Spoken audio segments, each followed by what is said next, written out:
Lots of companies say people are our number one asset. Maybe yours does too. But how can you tell their walk matches their talk? What metrics make a culture that proves people are our number one asset? My guest on this episode of the Work Positive Podcast helps human resources leaders connect the purpose of their business with people are their number one asset. He coaches them to create an engaging, impactful, and yes, fun environment for every single team member. And we find out how he does it on this episode of the Work Positive Podcast. Welcome to the Work Positive Podcast with your host, executive coach, and culture architect, Dr. Joey Fawcett. Discover strategies and tactics that work positive as Dr. Joey talks with industry leaders who create a positive work culture that attracts top talent and reduces team turnover. Discover how you can create a work positive culture that increases productivity and profits. Here's your host, Dr. Joey. Hey, Work Positive Nation, help me welcome to this episode of the Work Positive Podcast, my new best friend, John Bernatovicz. John, welcome to the Work Positive Podcast, man. I am so excited to have you on.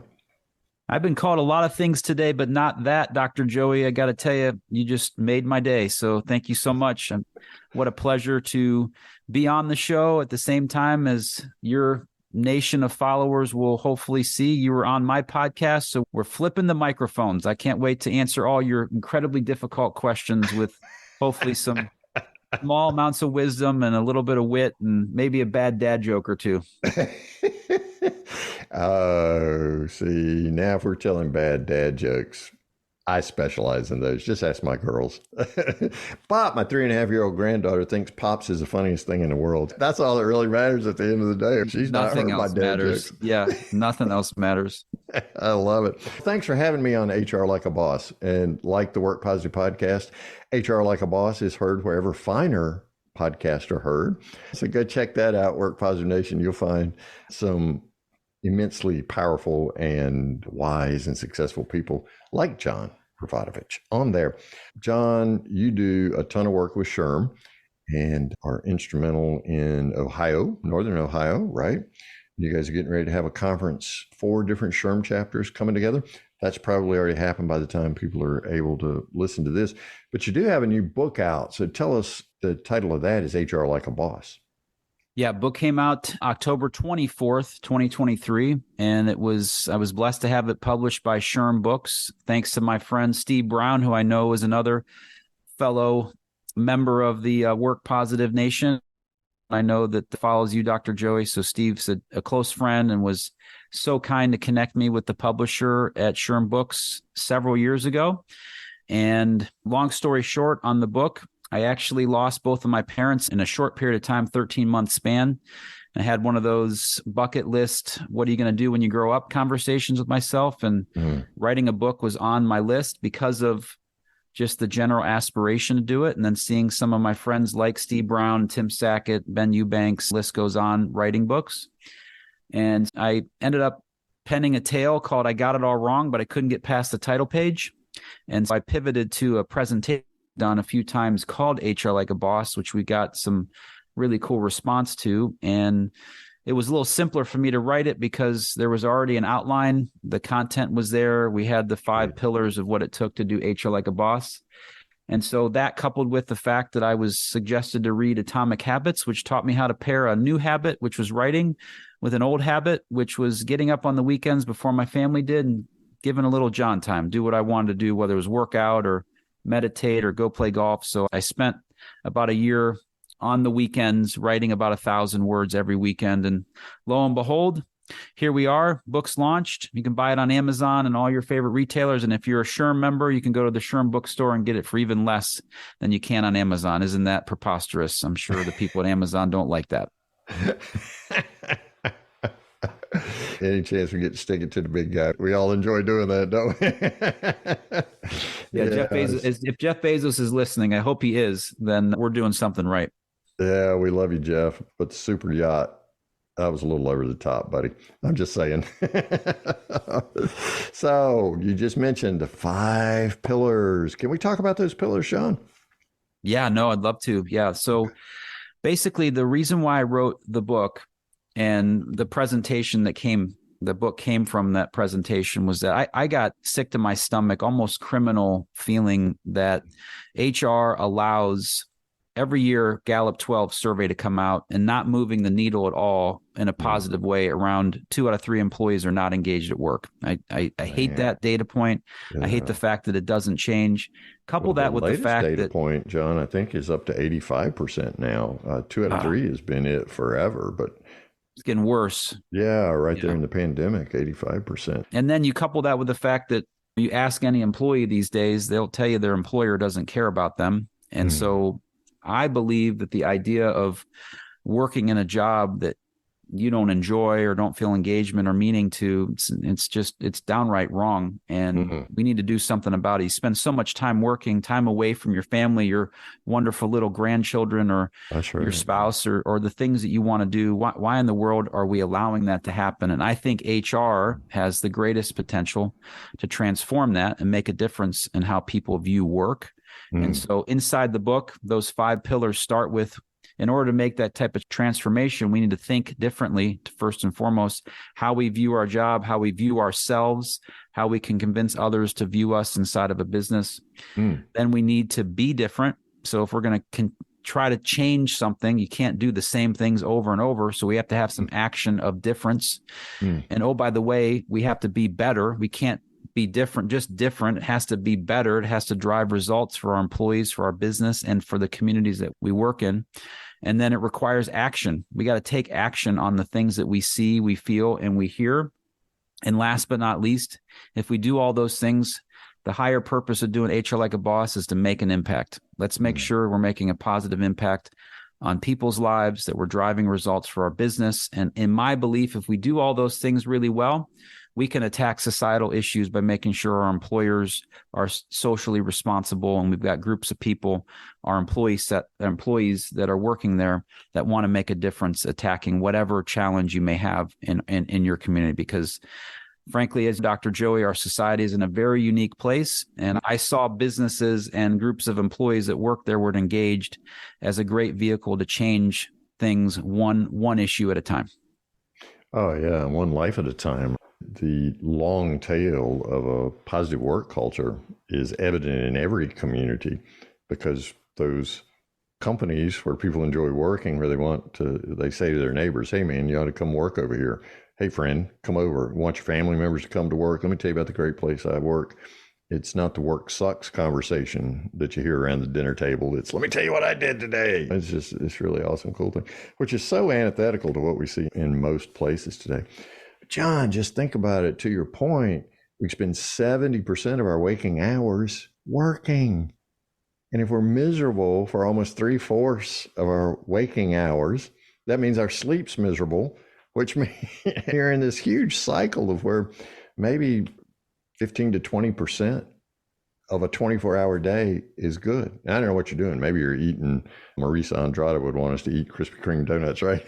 Since she's on their board of directors, but maybe you're eating Krispy Kreme or chips or something. But outside of that, and the teen suicide rate is so high, we could just go on and on with societal ills.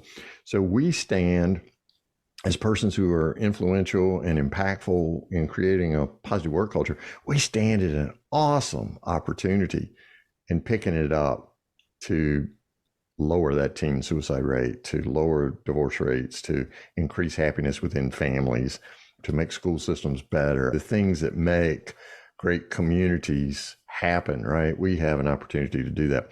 So let's talk about that first pillar. Think differently. What's the traditional thought that I need to move away from, and what's the new thoughts that I need to have in order to think differently? Yeah, so it's a couple things on that. There's a lot of responsibility that HR departments have to keep companies compliant, to have a set of rules, a handbook, follow those along. Sure. And I'm not dismissing the importance of those at all.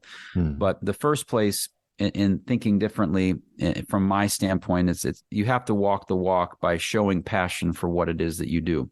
So if you're in human resources and you don't like it, or you find it's a kind of the bane of existence, then your employees are going to read off of that. So we have to have a true joy and love working with people, all the good and bad that comes with it. We have to realize the sins of people will happen all the time, and we'll have to deal with them and look at that as a challenge and an opportunity versus, oh gosh, here we go again. So not only do we have to, in that process of loving what we do, we have to take an ownership mindset in what it is that we're able to impact directly and influence indirectly. And by doing that, I think you set yourself up to think differently in a way that really can profoundly impact a business. And my inspiration and the way that I envision HR in the future is contrary to when HR walks in the room, people feel like, oh gosh, who's going to get fired? What did we do wrong? Versus, oh, thank goodness HR is here. How am I going to be inspired? That's the flip that I'm looking to empower people and hopefully support people. And I'm just looking for one story, one change that said, before we were doing this and now we made this change and our business is totally different. And I feel like people want me to be there. They're glad when I'm in a meeting versus wondering what someone did wrong. So that's the first part of making sure you're thinking differently. You got to love what you do and you got to take ownership over it. I love it, John, because it seems in so many companies, the human resources has been relegated to a support role. And so we want you to be like form jockeys and policy cops. You got to make sure all that paperwork gets filled out, and you got to make sure people know when they screw up. And so it's almost like going to the principal's office. That's what's running through my head when you're talking about that. The principal walks in the room and everybody sits up straight and what have you. So really what we're talking about in thinking differently is elevating the human resources function to put the human back in human resources and to move away from, think differently, away from that assembly line mentality, to strictly associate people with tasks and to see them as people first who are doing tasks and helping align those with the company purpose. And so engaging passion. But at the end of the day, as you said, John, the only person I can really control and change, and it's a hard task for me, maybe for you too, and the rest of Work Positive Nation, is right myself. And so just making sure that I'm engaged and my passion is there. So talk to us about that second pillar.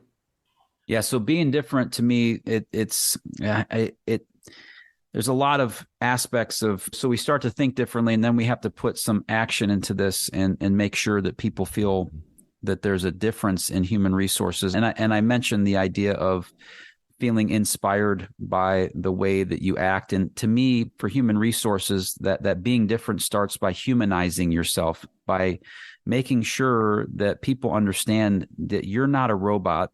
You are not the principal's office. And I've heard that a lot. I've heard, did we ever going to the principal's office? Maybe we got a recognition award, or they were giving away free candy and you were supposed to go pass it out to your classmates. So yeah, principal's office and HR are synonymous with one another. Yep. To me, there's an aspect of human resource has this arm's length relationship building, because I don't want to get too close, because eventually I may need to fire you. I may need to put you on a performance plan. I need to create this separation. The most effective human resource professionals that I've seen are exceptional at building relationships. They're incredibly curious. They take an interest in people.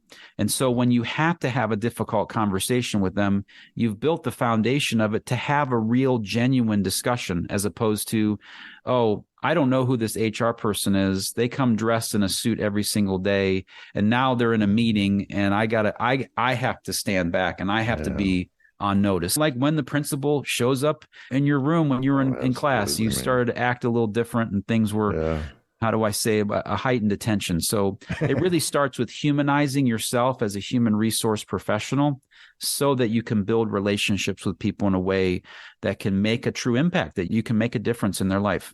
That's beautiful. And you mentioned our mutual friend, Steve Brown, earlier. Man, he's one of the best at doing that with La Rosa's pizzerias with those 11 locations. A lot closer to you. I'm trying to get him to come down to Virginia where I live.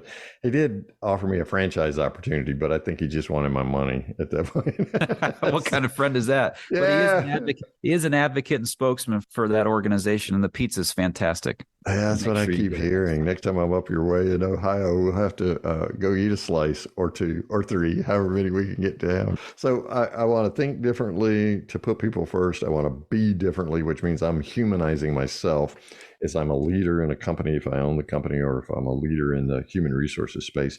What's that third pillar, John?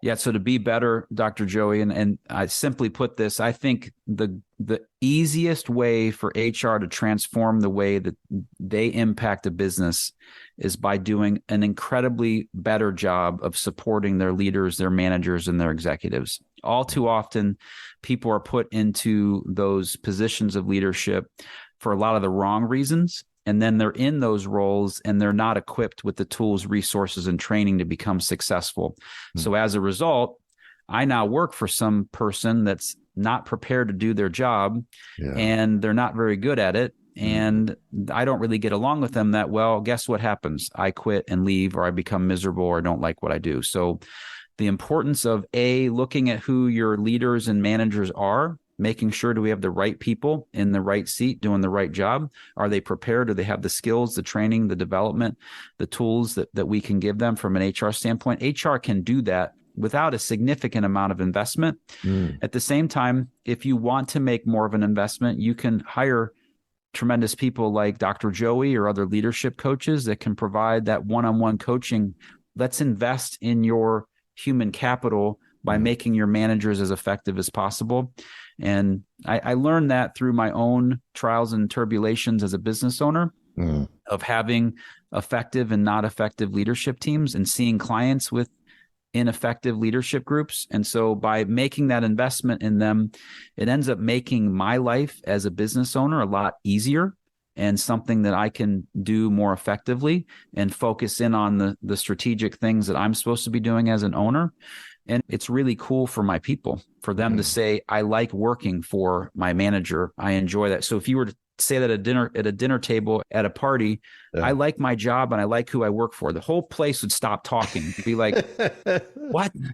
Yeah. So that's the idea of HR running toward who your leaders and managers are, being very specific about how we grow and develop them. And then on top of that, build a plan that says, how do we build our future leaders through proper succession planning, through just being strategic and intentional and being specific with the people, like talk about the people individually that could actually do that for you as opposed to generalizing things. And that to me is the third main pillar and the easiest way for you to be better as an HR leader. Wow. So you're bringing to my mind, John, belonging and becoming and the importance of those on teams. When I belong, I understand how my daily task match up, align, if you will, with the company purpose. And when I'm becoming, I know how I'm developing, not just professionally, because it's an artificial division between professional and personal, because it impacts, as we were saying earlier, my home, my community, and things like that. So I'm belonging because what I'm doing today, I understand how it fits into the greater picture of the company mission. And I'm becoming because I'm getting the training, the development, the personal growth that I need in order to become my best self. Man, that's a significant way to be better. So I think differently. By the way, John Bernatovicz is my guest on this episode of the Work Positive podcast. And I promised you in the intro that you'd find out, you'd discover how to put people first. So that's exactly what we're doing. HR Like a Boss is John's podcast. Be sure after this episode to go subscribe to it, give it a 5-star review, just like you do the Work Positive podcast. And his book is HR Like a Boss. So you can get it. And obviously we don't have time to unpack everything, but you're getting a great taste of it. So be sure and go get that book from Amazon or from the SHRM website where you get a better price, right? For SHRM members. So first, I'm thinking differently. Then I'm secondly indifferent. Being better. Thirdly, I'm being better. What's my fourth pillar, John, to put people first? Yeah, we're taking action. So one of the things I learned throughout the writing of the book, and obviously I'm sure you've heard this and deal with this a lot, this idea of empathy became Mm. a common buzzword and maybe easier for everyone to wrap their arms around because we were all dealing with holistically this global pandemic. I thought to myself, okay, as I saw and heard that a lot, I always just examine like, why all of a sudden is this popular? Why is everybody talking about it? What's making this be the way that it is? And I look at how people treat human beings, and ultimately it's how you make people feel inside of your business will allow them to take some form of action, whether to do their job exceptionally well, whether it is to tell other people that you should come work for this business, whether it is to deliver results for the organization and treat them, or the exact opposite, right? Where they speak badly about it, they quit, they don't buy their products anymore. And so I looked at that and I said, okay, empathy is really important. What's the spectrum of these things?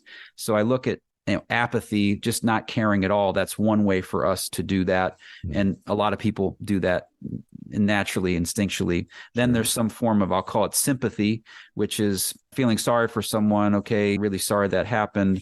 Some people find that annoying. Now we get, okay, empathy seems and feels a lot better. But if I'm not being authentic with my empathy, it is, you might as well be apathetic or treat someone and not even care about them. So from my standpoint, it has to be genuine empathy, taking action on the things that you hear by putting yourself in their shoes and then doing something about it. It's one thing to hear it and say, I feel you and I'm here with you. But if then you just go away and do nothing about it, then that person's just, oh, Dr. Joey's a really nice guy, but he didn't really do anything. Or all of a sudden, Dr. Joey sits in my shoes and then makes a donation or shows up the next day supporting me with a book or some sort of resource or some sort of thing that says, oh, he heard what I said. He walked a mile in my shoes and now he's doing something about it. Taking empathetic action to me is one of the most unique things that I've learned in writing this book and speaking with great people like you on my podcast. It's just so important to be there for people and ensure that the things that you're doing are making them feel a certain way. And how do you want to make people feel? And in my opinion, I want to make them feel that they're better off having interacted with me for a small amount of time versus who is that bozo? How quickly can I get him out of my life? I liked Bozo. He's a clown. But, oh, by the way, John, now I've got an earworm. Joe South is singing Walk a Mile in My Shoes. Okay, I'm old. That's a classic. But anyway, yeah, we've had Joshua Friedman on. We've had Rob Volpe on. Both of those talk about empathy. And they pair it with action quite nicely as you do. But to your point, the opposite of love is not hate. It's apathy. When I don't care that you exist, then you become invisible. And it's amazing how many people are lost at work. Quiet quitting, of course, being the euphemism we put on all that, but you just become invisible. So if I sit with you and listen to you and then fail to take action, to your point, that's more injurious on the work relationship and any other relationship than it is to do nothing, just to not sat and listen, because that's a very large withdrawal. In fact, it overdraws the emotional bank account there. So I love that. So I'm going to think differently. I'm going to be different. I'm going to be better. Sounds like I'm going to act better. I'm going to take some action that's better and put my walk and talk together there as I'm putting people first. There's a fifth pillar. Tell us about that one quickly, John. Yeah, sure. So it's make an impact. I'll unpack. When my parents passed away, that was the purpose of John Bernatovich's life, that I decided I needed to make an impact, carry on the legacy of my parents, treat people the same way that they treated me and all others. And people were better off to know my mom and dad, simple as that. And how do I carry on that same legacy? And then I look inside of a business and around human resources and this thing that ties back to HR Like a Boss. And it's really about having a purpose, an individual purpose, which I know is paramount to the work that you do, Dr. Joey, and then make sure that purpose aligns to the purpose of the business that you work in. Yes. Now, all of a sudden we can, I'm jazzed up about this going to work because I'm unified with other people that were aligned to a common mission and belief system. And there's power in that. And so I'm a big believer that purpose is like location to real estate. So purpose in a business is like the location. You got to have purpose inside of your organization and make it clear to people, because people will then be attracted to that. And when I say people, I mean employees, customers, suppliers, the list goes on. And if you are truly, right? Yeah, if you're truly doing good inside of your organization and it's genuine and people can see it. And so I try to help clients make their purpose abundantly clear, 4 words or less, because we probably can't remember much more than that. And so a lot of times these purposes are long-winded. And then last but not least, let's find some sort of alignment to a charitable partner, to an organization that if we get these group of people that are aligned to a core value, they get our purpose, we're all swimming in the same direction. And then we have a business that's being productive because of that. And now we're shedding off some money, and we have somewhere, we want to place that money somewhere that does good. We can attack societal issues that are going on in our communities and be more socially responsible. So that's the make an impact through, again, transforming how people see work through the lens of human resources. And those 5 pillars are the 5 parts of my book, and really guided me to be able to draft what I hope to be is a impactful book for at least one person. I hope one person, it makes a difference in their life. If that's the case, I'm doing okay. You're doing great, man. I absolutely love it. You reminded me with that 5th pillar of my friend, Dr. Ivan Meisner, the founder of BNI. He talks about giver's gain. In fact, that's a trademark phrase for him now. Jim Palmer, another friend of mine who's actually one of the participants in the Small Hinges Swing Big Doors course, he wrote a little book called Serve First. So when we can make that transition, or really a transformation from me to we, and then I'm serving you first and understanding all those relationships that you're talking about, whether it's customers or team members or vendors, right? All of those people, they're our relationships with them. When we come at it with that servant mentality, the service mentality, then man, that's when the jazz starts happening, right? That's when it gets fun. That's when it gets good. And that creates that positivity lift for the whole community. So John, it doesn't feel like work, Dr. Joey. It doesn't feel like work. That's the part that we're trying to. Fun. Yeah, we're enjoying it. We're doing it with our friends. We're having purpose to it. And, I get paid for doing this? Okay, double whammy. So sorry to interrupt you. Oh, no, man, that's cool. Don't tell the boss, but I do it for free, right? That's where we are, because I got a mortgage to pay, right? I absolutely love it. John, we could just talk on and on about this, but tell us about the website. You got a couple of them you want to send us to, and tell us what we'll find when we go there. Yeah, just real quick, I'd love to share a little bit about the firm that I founded back in 2010, named after my kids, Will and Mallory, Willery.com, WILORY.com. We're a staffing and consulting firm looking to empower the HR and payroll community. And then you can learn a ton about you can purchase the book. You can learn about the HR Like a Boss community, which is all about bringing empowerment to the HR professional and collaboration amongst your peers. It's a HR Like a Boss community. You can buy some HR Like a Boss merch if you'd like as well. We've got shirts and socks and hats and all that crazy stuff that you do when you launch a book, or at least I'm told that you do. But you can find all that at hrlikeaboss.com. That's HR like and then boss.com. Awesome. All right. So if you're walking the dog or on the Peloton right now, it's cool. All that's in the show notes. John, thank you so much for being my guest here on this episode of the Work Positive Podcast.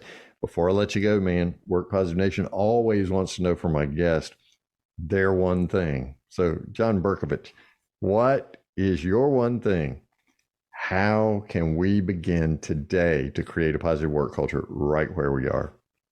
It starts to me with love. You got to love what you do. You got to love the people you work with. You got to love the reason why you're there. And if we built that as our foundation, I think you can get through pretty much everything. Wow. John Bernatovicz, thank you so much for being my guest today. I've learned a lot. Man, I'm conversing in 5 pillars now. I'm going to go get the book and read it right now. So thanks so much for sharing with Work Positive Nation today. It was my pleasure. Thank you, Dr. Joey. Keep up the great work. Thanks, buddy. Thank you for listening to this episode of the Work Positive Podcast. Please share this podcast with your friends who are HR and small business leaders so they can do one thing today to create a positive work culture that increases productivity and profits. I'd like to give you a free Work Positive course just for listening. It's called Something to Talk About. and it's transformed the work conversations of so many people all over the world. Get your free copy when you go to workpositive.today/something to talk about, and you can start transforming your conversations today. Remember, it pays to work positive.